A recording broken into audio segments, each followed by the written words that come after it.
All right, good afternoon to you and you're welcome to the program. It's Good Afternoon, Ghana. And well, this afternoon, what's on our table is the explosion that has happened in Shama. And we already know that there are about 4 people who have been confirmed dead by the explosion. Many still missing, some taken to the hospital for treatment. And so we'll be following up to bring you some details and updates of what's going on there. But the question really is this afternoon, or the question we're asking today is, what is next on Good Afternoon, Ghana? There's been a number of explosions in this country, and of which we probably didn't see to the end of its investigation. Maybe the media has not really been pushing much to find out what exactly happened with the explosions that we've recorded in the past, but we've recorded another one and we're going to go into it. We've had ministers and eyewitnesses already speaking. This afternoon we'll have Nanaya Akwada, who is the Bureau of Public Safety Executive Director, and also Seth Wolashime is a mining analyst. He'll also join us with some more details of what we should know and what we should be doing going forward. Let's take a break. When we come back, we'll start talking.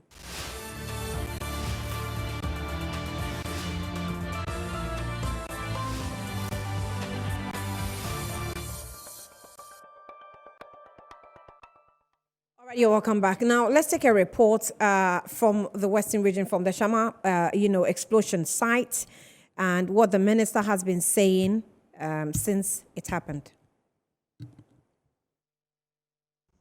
After the inspection yesterday by the various agencies, the Western Regional Coordinating Council, which is in charge of the Western Regional Security Council, and issues bordering on life and property, would deem it necessary that as a matter of agency to set up a committee to investigate same. And on that basis, we are forming a 9-member committee made up of the Western Regional Coordinating Council, which will be chaired by the Chief Director, the Minerals Commission, the Ghana National Fire Service, the Ghana Police Service, the Ghana Health Service, Environmental Protection Agency, NADMO, Shama, the Works Engineer, Shama, and then the Assembly Member of the affected area. We are also giving them 3 weeks to present us a full report on the causes of the explosion, and also to look out for other causes that we need to check in future.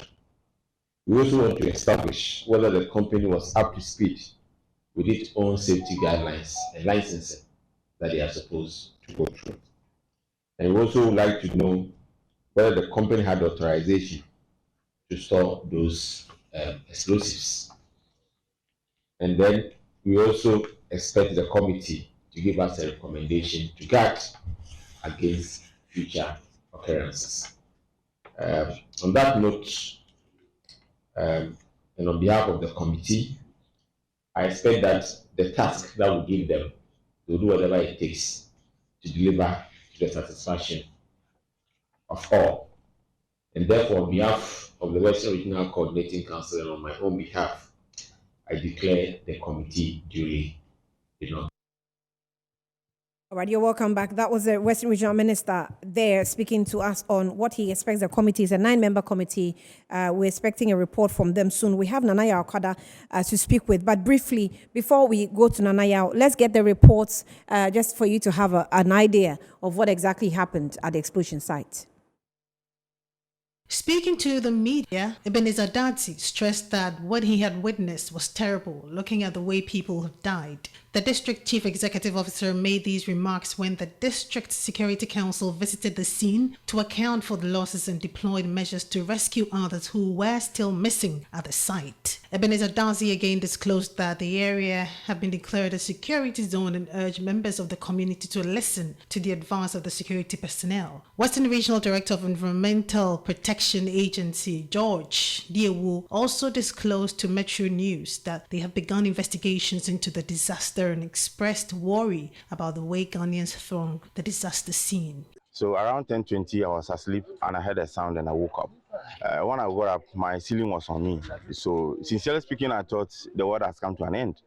But it was when I got out, I realized that no, I saw fumes of fire and smoke in the air, with this flying tea rose all over. If I tell you where I stay and where the fumes of smoke and the fire was getting to, that's where I got alarmed. And I told some of the guys around my area that we should track wherever that smoke is coming from. So it was upon tracking, then we came to this site and realized that it was Omini Quarry. Upon interaction with some of the guys who were working here, the survivor ones that we took them to the hospital, it was out of explosion that some of these things happened. Ammonia was mixed according to some of them, and I think to them, they used some for blasting. The excess, when it happened, they don't throw it away.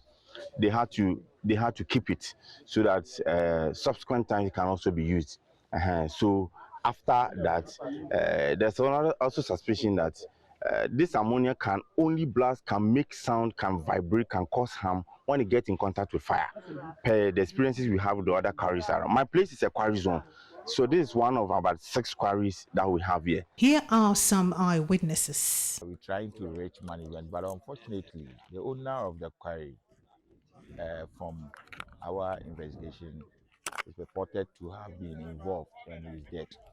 So we are trying to get uh, some of the management to give us clearly what really transpired here. But as you could see, there's an explosion at the site. Do you think it was right for those explosives to have been kept? We've given the company a permit, but that permit is to just for operations, but not for storage of explosives. All right, you're welcome back. So let's speak with Nanaya Akwada now via Zoom, and he is a executive secretary for the Bureau of Public Safety. Nanaya, thank you for your time and good afternoon to you. It's been a while. Thanks for heeding to our call. You're welcome. I'm sorry if you can unmute. I think you're muted. Yes, kindly unmute. Nanaya Akwada is executive secretary for Bureau of Public Safety, and we're trying to get to him and ask a few questions. What we have to do going forward. Nana, can you hear me? Yes, I can hear Okay, you. great. You're audible now. You're audible now. Right. So, I mean, firstly, let me find out from you, from your table. You remember when we had this incident in 2022, the Apiate explosion? Yes. One of the questions, and I want to thank you for this opportunity and good afternoon to your viewers. One of the first questions that I asked myself when this news broke out was, what lessons did we learn from Apiate? That's one. What changed across the mining industry after Apiate? The recommendations that the two committees that were set up to investigate this Apiate incident, the recommendations they made, did we follow through with those recommendations? Who were the responsible persons to ensure that we follow through with these recommendations? And if even one of these questions attracts a no answer, somebody has to face the music for this. So, did you get the opportunity anyway? I'm hearing someone else talking in the background. So. Okay. So I think I'm having some interference. Is there someone Yes. on the other line? Okay. Nana, I think you can continue. We're fine. Continue. All right. So if even one of these questions that I have asked, even one of them answers a no, somebody has to face the bullet for this. Number two, look, we must come to that realization as a people, okay, that negligence, willful negligence at the workplace that leads to fatalities are criminal, because you just cannot act in a way or refuse to act in a way that protects the lives of people. The life of every individual is sacrosanct and is protected by law. So willful negligence that leads to some of these things must be prosecuted, and those people must face criminal prosecution. Number two, it's high time. Today we are in 2023.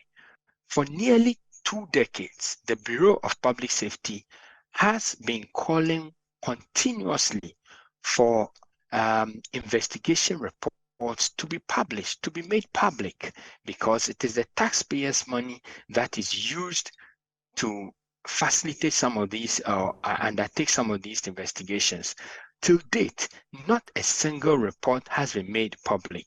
We on our own, engineered our own ways to put out there the June 3rd report.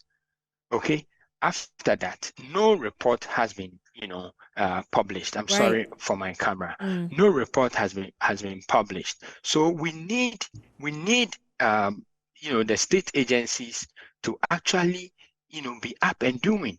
There is nothing about national security, about some workplaces not doing the right thing and leading to fatalities and destruction of lives. We must get these authorities to publish these things, other than coming out when there are incidents and after people are dead, they come and play to the theatrics. They must also be able to tell us how much it costs to set up these investigation bodies. Time and time again, they have set up these bodies, which Ghanaians have not had use for. We have not seen any usefulness of these investigation committees, because the reports at the end of the day sits in the office of some ministers or some bureaucrats, and we don't get to see what is in them. That is two. Number three, we will recommend that with immediate effect, okay, the Minerals Commission, or the Lands and Natural Resources Ministry or the Labor Ministry, whichever one will be proactive enough, commissions an immediate independent risk assessment of all mining sites across the country. I heard the regional minister say that they would investigate as to whether that company had a right to even, store ammonia, on site. I mean, it beats my mind when I heard heard the question of if we live in a country, yes, their rights absolutely.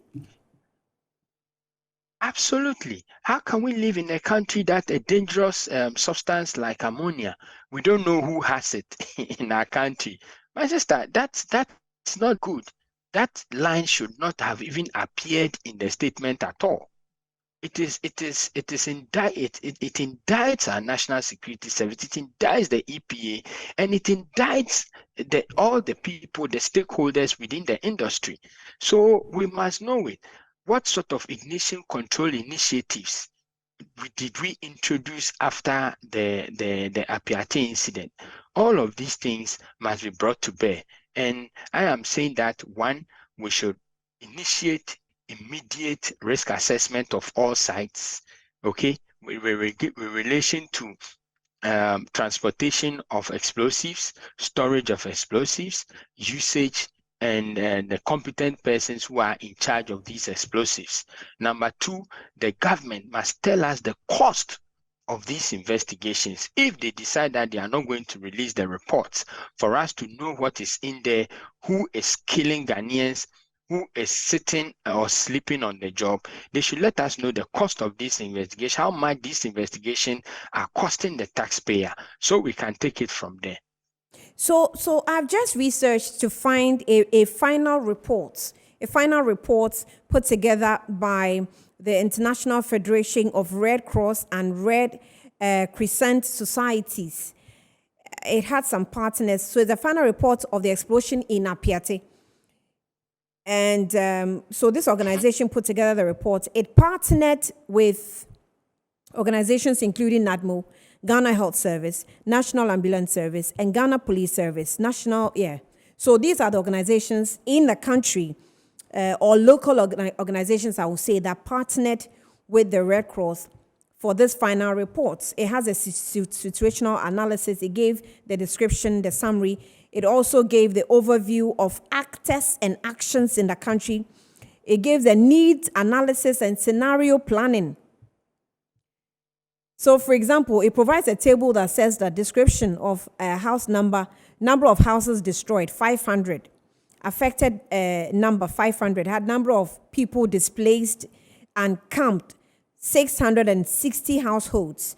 It had affected people, 3,300. Number of people dead, 13. I know that the number even with Apiate increased to about 17. I'm not sure which is the appropriate number, but Red Cross said 13. The number of people injured also was 59.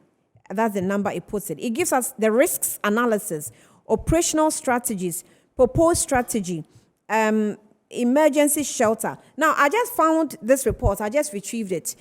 What I don't know is if the Red Cross was able to share it with government, knowing that it partnered, with some governmental organizations. And I'm making references to at least Apiate, which I expect that should have been a blueprint for us going forward.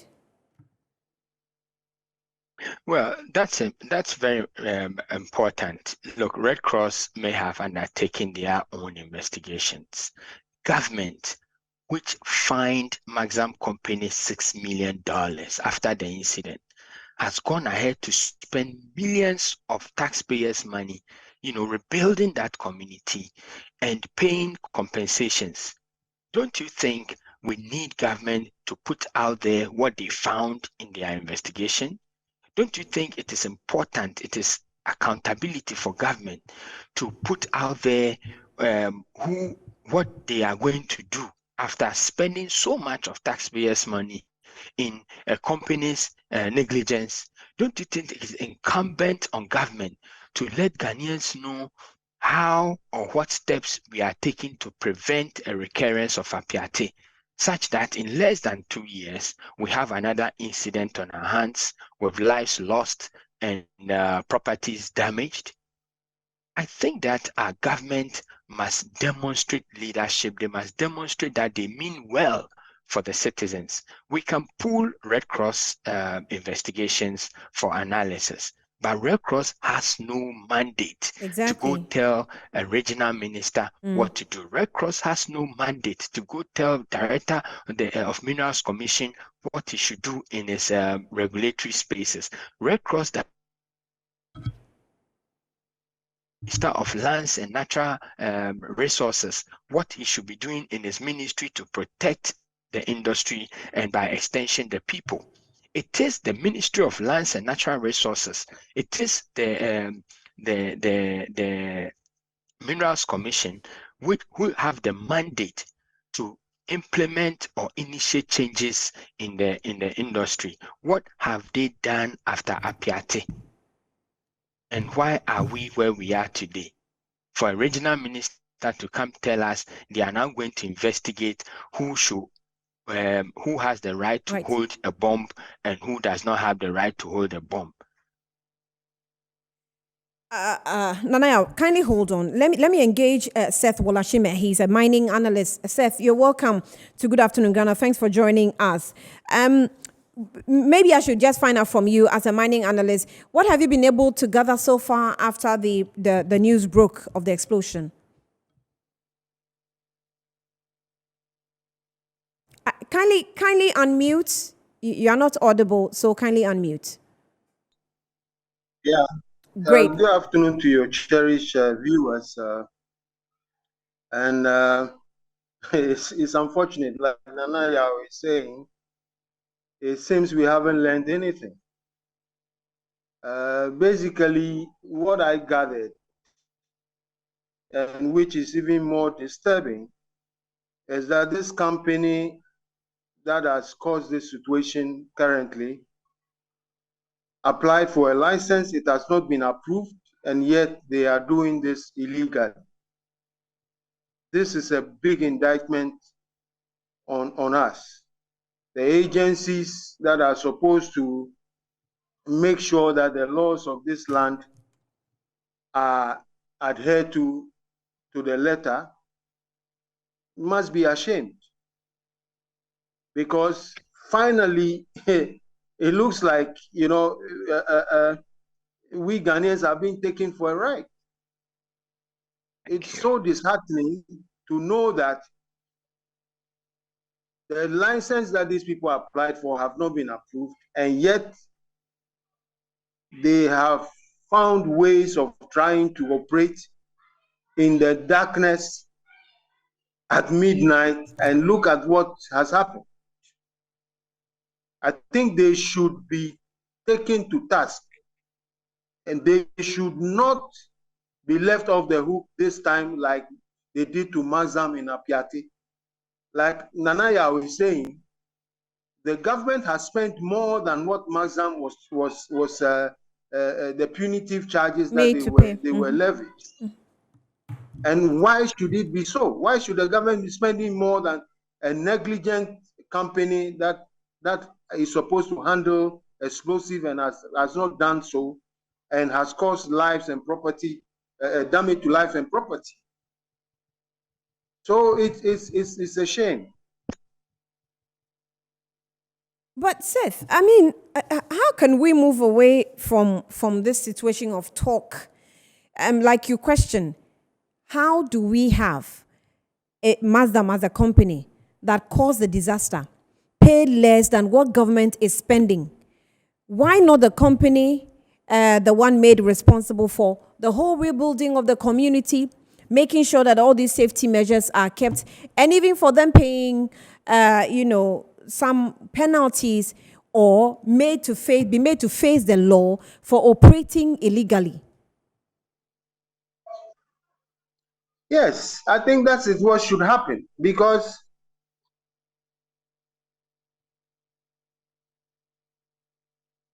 basically they have flouted the law, engaged in inquiry activities. Whatever license they have put in has not been approved. So why should they go ahead and try to conduct an activity which is 100% illegal? I think they should face the music. This should serve as a deterrent. Whatever measures this will be taken against this company should serve as a deterrent to future companies that will even dream about doing this kind of illegal activity when they have not been authorized to do so. I think that our laws must bite. Is there a possibility of some of our politicians maybe conniving with these companies, and therefore are let loose and not made to pay for the full, or face the full rigors of the law? Is there a possibility of that? And if there is, you who are in the sector, in the mining sector, what can we do to, solve the problem? Because I find it so difficult discussing this, explosion at Shama, knowing that we faced a similar thing just last year. We haven't seen the end of the investigations yet. We've had all the criticisms, we've put forward our opinions and all that, and we're faced with another. And I can say, or I can tell you that probably the punitive measures taken, against Maxam was not as harsh enough to send the signal to other companies that are also operating in the same space. You see, basically, I will not be surprised if there are politicians behind these things. Because the biggest problem we have as a country currently, as we speak, is a politician. The Ghanaian politician is corrupt. And I can say that for about 99%.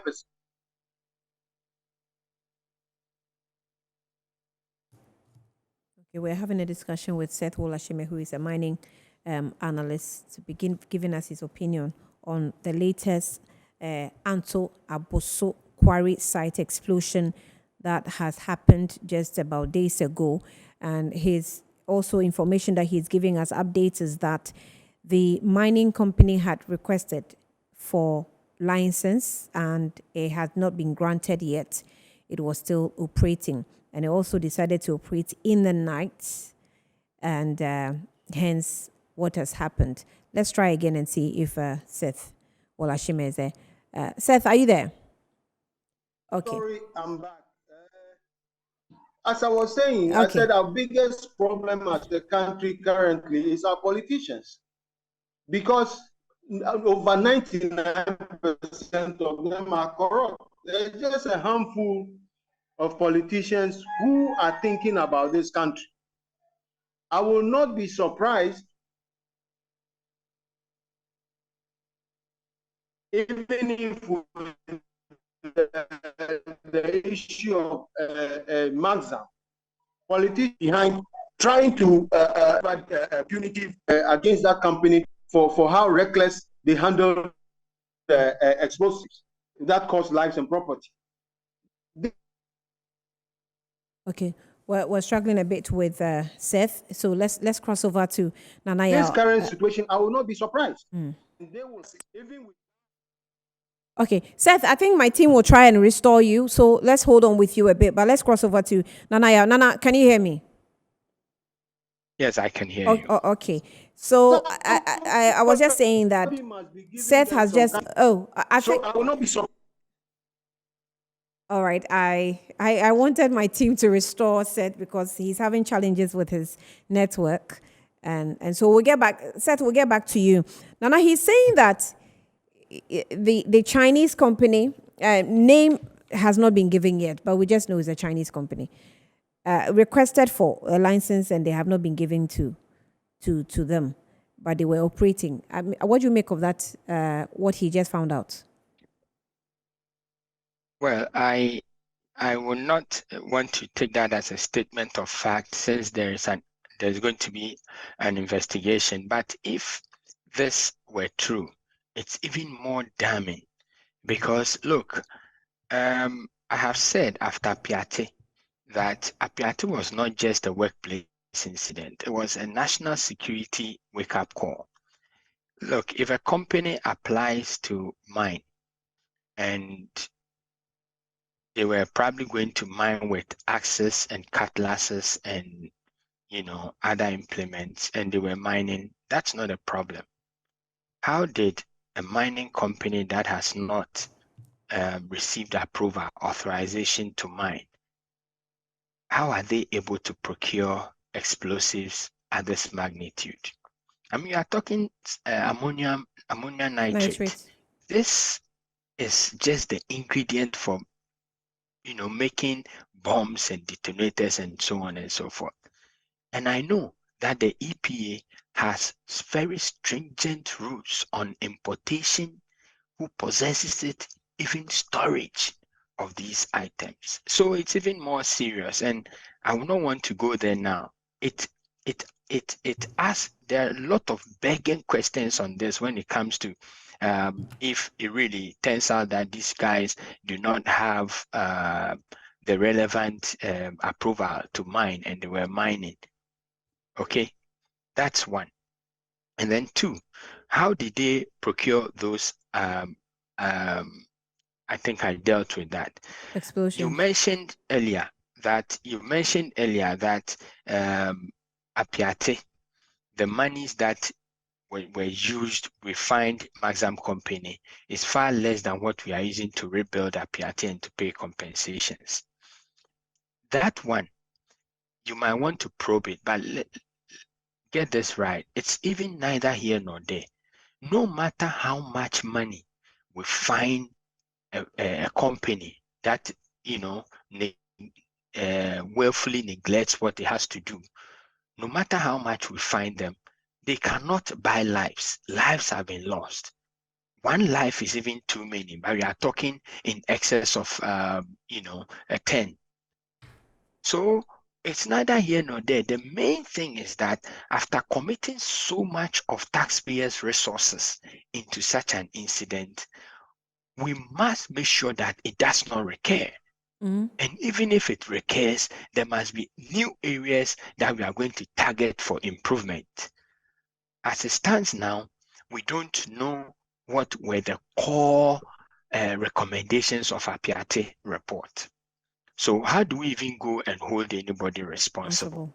So Lands and Natural Resources Minister decides that this time around, I have done everything and I did not do anything. So let me push forward the regional minister to come and set up the investigating committee. And next time it's going to be a DC, and they will be toying with the lives of Ghanaians in this manner, going round in circles. We must come to a point where we say enough is enough. Nana, that's where I was coming I to. have said That how do we get I the have people? said How do we get people to appreciate their rights for security and protection in this state? Because it almost looks as if it's a one-way thing. We're expecting government to do something, but the people are sitting and watching. As and when any contracts come in, they go into it. So they're working with this company without knowing that they don't have the license. I know that some Ghanaians, when they're even told that this company doesn't have the license, they will still go ahead and work with them. So how do we tackle it from the other angle whilst we expect government to carry out its responsibility? So people become quite conscious and aware that even if government even fails to provide that protection for you, this and this and these are what you can do. That's a very good question, and I wish there was a very straightforward answer for you. When it comes to the space of public safety, especially with workplace safety, the worker who needs a job always relies on the regulatory body. And years back, when I used to work in Ghana, when I used to work at the enterprise level for a company, there were days that we have to engage with the regulator to breathe hot air on the necks of our employers to do what is right. Because the employer is a businessman, he wants money, and most of them thinks that there is a shortcut to making the money. So instead of putting in place ignition prevention protocols, instead of training the workers in ignition prevention, ignition identification, and all that, they would rather go the shortcut. Why should I waste money in training them? I'll take the shortcut, no training, no measures in place, and I work until boom happens. When boom happens, they take their profits and they run away, and government comes in and spends all that money. I am not surprised that we are being told that this is a Chinese company. That has been the case always. It has always been a foreign company. So that's the point. The indigenous companies, the regulator breathes hot air on their necks all the time. They are forced to cross all their T's and dot all the I's, while the foreign companies are allowed to do what they want. And that has been the case in Ghana since time immemorial. So unless this paradigm changes, we would always go and come back to this junction every now and then. And at the end of the day, it's Ghanaians who will suffer. It does not cost. Look, the amount of money they are going to use to pay the 9 people to conduct an investigation can easily be diverted into forming leads of people and ensuring that all of these mining companies, the ones that are not supposed to be operating, are not operating. It can be used to apply to resources to ensure that every mining company has undertaken a deep risk assessment of their processes, and then for the regulator, which is the Minerals Commission, that money can be applied usefully to ensure that people are doing the right thing, than to put 9 people together and say, go and investigate this incident. And at the end of the day, we pay them whatever we have to pay them. And then the report is not going to be useful to anybody. Don't get me wrong, I'm not saying the 9 persons are not smart enough to do an investigation, but what use is an investigation report that is lying in the shelves somewhere? That has been shelved somewhere. Of what use is it? It is. So let us have a comprehensive risk assessment conducted on every mining site. Let them tell us what is in place, and then let the regulator review these risk assessments and make recommendations to these people with timelines. That one will be more useful to the workers there and to the country as a whole. You see, Nana, I'm going to Seth, but I see a lot of unprofessional movement even in the site, within the site where the explosion happened. Where, in the situation where you have cordoned off the area, I don't expect anyone touching things. I don't. I get you. I'm sure you get my point. I'm just laughing at the expression of professional movements. It is for a serious country. I don't know why. Maybe I hope that they are all staff of Minerals Commission who are trying to secure the scene and trying to pick bits and pieces of evidence. But if these are not Minerals Commission staff, if these are not staff from the National Security, if these are not staff from the Ghana Police Service, NADMO, then it's a big issue. And that has been the case. It's not as if we've seen different things in times past. Apart from the explosion incident at Atomic, it has been the case on every explosion site in the country since I started applying myself in this area. So it's normal to see such things happening. It also doesn't surprise me why most of the time investigators are unable to come to any reasonable conclusion as to the cause, as to what should be done and what should not be done. But these are things that as the country moving forward, we really, really have to take sight on and then, solve. No, let me I'm engage. sorry. Yeah. I have other meeting coming up in Yeah. 15. Yeah. So I indicated to the producer I will only be here briefly and I'll join you shortly. I'm sure next week I should be in town, so I'll be able to visit you out there in the studio. That would be we can great. have a more meaningful conversation. Right. All right. That would be Thank great. you. We'll leave it here. Thank you, Nana, for even your Thank time. you. Seth Thank you. Shima is with us, still with us. Nana Yao Akwada is Executive Secretary for the Bureau of Public Safety, speaking to us earlier. Let's engage Seth. Seth, are you there? Hello, Seth. Yeah, I'm here. Great. I can hear you. Apologies for the poor network there. So, well, we've tackled the issue from what people should do going forward. But when it comes to the chemical industry and, where the license was also supposed to be secured, that they could not secure, what exactly happens within your field that makes it difficult for us to, respond promptly to companies and persons who want to get into these areas?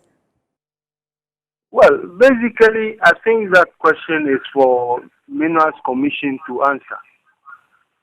They have processes through which they take applications for various activities in the mining industry. And so they have to answer that question. From your intelligence, do you think that sometimes there's a bit of bureaucracy, between Minerals Commission, Environmental Protection Agency, and the Lands and Natural Resources Ministry? Sometimes can we, face certain challenges or bottlenecks as we go through the processes of license procurement? Yes, definitely. There are all kinds of bottlenecks. There are all kinds of frustrations. And the way our system works, there are all kinds of activities that borders on corruption, and there are people who, if you don't pay them money, they're not going to approve whatever license or document you send to them. And so we must streamline all those systems, because if you say on your website or your regulations that if you put in an application to do ABC, it will take you 4 weeks, it will take you 6 weeks, it will take you 10 weeks. That should be it. Right. At the end of the 10 weeks, you should have an answer to your application. So I think that there are all kinds. The system is fraught with all kinds of things, like I said, and the politicians are also not helping.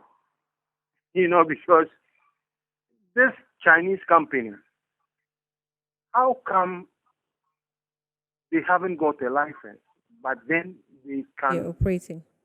go at midnight and attempt blasting? Or I don't know the whole thing. I think that we need to get some what we call it, preliminary reports about how the incident happened, so that we can really assess and see where the blame lies.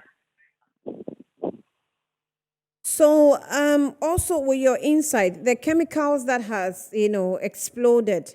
What are some of the effects we're to expect, especially in that particular area, the way it did explode? Well, ammonium nitrate, like Nanaya said, is the basic ingredient for manufacturing bombs and other explosives. So it has what do you call it, an effect, especially the ammonia part of it. So maybe this thing leaches into the groundwater or something. I don't know. The experts in EPA should be able to determine the impact on the water system or the land, in terms of agriculture and all that. So it means that our investigations should cover all those areas in terms of how it has affected the land, water bodies, if there are any around, and how it can affect human lives living in that area. Absolutely. We should find out the impact on everything, because when that explosion happens and we are in the rainy season, it rains. The ammonium nitrate can sort of leach into the groundwater. We don't know how those people in the area get their water to drink, whether it will amount to some kind of poisoning of the water. We should look at all those comprehensively. Seth, can you hold on? Let me just take a break. I'll be back to wrap up with you briefly. I'll be back shortly.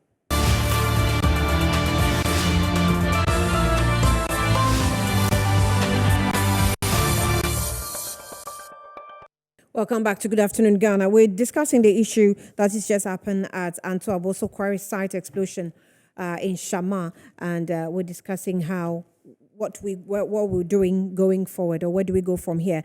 Seth Wolashime was with me. Seth, are you still there? We're wrapping up. Yes. Great, I'm here. great. So, what are we doing going forward as we wrap up? What should we do? I've always said that Ghana has all the requisite laws to regulate the mining sector. The only thing that we lack is that the human resource that is supposed to administer those rules and regulations and make sure that the system works according to the laws is where we have a problem. I think that we should ask Minerals Commission to sit up and make sure that these regulations are given the requisite teeth to bite. And also, the regulation as it stands, and then the agencies that are interconnected when it comes to these activities, such as, what do you call it?